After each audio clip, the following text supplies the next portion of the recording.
നമസ്തേ നമസ്തേ. ഒരിക്കൽ ശ്രീ പാർവതി പരമശിവനോട് ചോദിച്ചുവത്രേ, നാഥ, ഈ വിഷ്ണു സഹസ്രനാമം എളുപ്പത്തിൽ പഠിക്കാനുള്ള മാർഗം എന്താണ് എന്ന് ചോദിച്ചു. എന്തെങ്കിലും ഉപായം ഉണ്ടോ എന്ന് ചോദിച്ചു അത്രേ. അപ്പോൾ ശിവൻ മറുപടി പറഞ്ഞു. എന്താ പറഞ്ഞെന്നറിയോ? ശ്രീരാമ രാമ രാമേതി രമേ രാമേ മനോരമേ സഹസ്രനാമ തത്തുല്യം രാമനാമ വരാനനേ എന്ന് പറഞ്ഞു അത്രേ. എന്താ പറഞ്ഞെന്നറിയോ?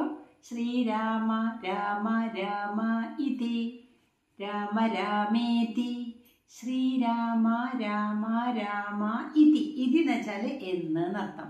ശ്രീരാമ രാമ രാമ എന്ന് രമേ രമേ അല്ലയോ രമേ, രമിപ്പിക്കുന്നവളെ, സന്തോഷിപ്പിക്കുന്നവളെ, എന്നെ സന്തോഷിപ്പിക്കുന്നവളെ, എല്ലാവരെയും സന്തോഷിപ്പിക്കുന്നവളെ എന്നൊക്കെ അർത്ഥമുണ്ട്. രമിപ്പിക്കുന്നവളെ രമേ. രാമേ, രാമ എന്ന് വെച്ചാൽ അഭിരാമി, സുന്ദരി. മനോരമേ, മനസ്സിനെ ആനന്ദിപ്പിക്കുന്നവളെ. രമേ രാമേ മനോരമേ സഹസ്രനാമ തത്തുല്യം. സഹസ്രനാമ തത്തുല്യം, തത്തുല്യമാണ്. സഹസ്രനാമത്തിന് തത്തുല്യം, അതിന് തുല്യമാണ് രാമനാമ, രാമനാമം. വരാനനേ, വരാനനെ അല്ലയോ വരാനനെ. വരാനന എന്ന് വെച്ചാൽ വരം എന്ന് വെച്ചാൽ ശ്രേഷ്ഠം, ആനനം മുഖം. വരാനന വെച്ചാൽ ശ്രേഷ്ഠമായ മുഖത്തോടു കൂടിയവളെ, സുന്ദരിയായിട്ടുള്ളവളെ എന്നർത്ഥം.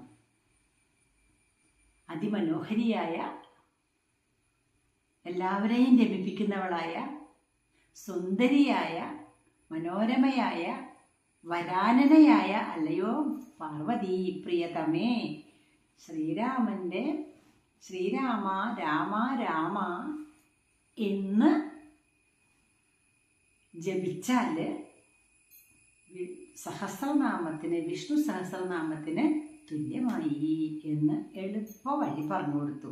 അപ്പം നമുക്കറിയാം, ഇത് ശ്രീരാമൻ്റെ നാമം. ഇനിയിപ്പോൾ നമ്മൾ തുടങ്ങാൻ പോവുകയാണല്ലേ, കർക്കിടക മാസമൊക്കെ ആകുമ്പോഴേ. കർക്കിടക മാസം ആവേണ്ട ആവശ്യമൊന്നുമില്ല. എന്നും രാമരാമ എന്ന് ചൊല്ലിയാൽ മതി. വിഷ്ണു സഹസ്രനാമം ചൊല്ലണേന് തുല്യമാണത്. വിഷ്ണു സഹസ്രനാമം ചൊല്ലുന്നതിന് തുല്യമാണ് എന്ന് ശിവൻ പാർവതിക്ക് ഒരു ഉപായം പറഞ്ഞു കൊടുത്തു, എളുപ്പത്തിൽ പഠിക്കാനായിട്ട്, എളുപ്പത്തിൽ ചൊല്ലാനായിട്ട്. എന്ന് വെച്ചാൽ സഹസ്രനാമം ചൊല്ലേണ്ടതല്ല കേട്ടോ അർത്ഥം. എന്നാലും സഹസ്രനാമം മുഴുവൻ ജപിച്ചാലുണ്ടാകുന്ന അതേ ഫലമാണ് ശ്രീരാമനാമം ജപിച്ചാലുണ്ടാകുന്നത് എന്നാണ് എൻ്റെ അർത്ഥം കേട്ടോ. ഓക്കെ.